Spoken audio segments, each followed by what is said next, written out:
جرمني د منتظرو افغان کډوالو د ژر لیږد سره مخالفت ښودلی.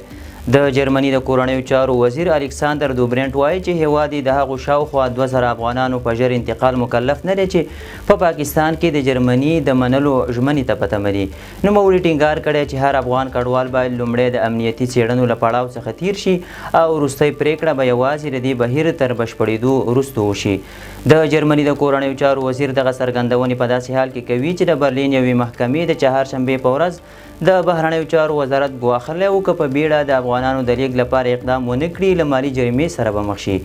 د جرمني حکومت له تېرو څو میاشتو راهیسې شاوخوا 2000 افغانانو ته د منلو ژمنه ورکړې، خو د نویو پالیسیو له امله د هغوی انتقال ځنډول شوی دی.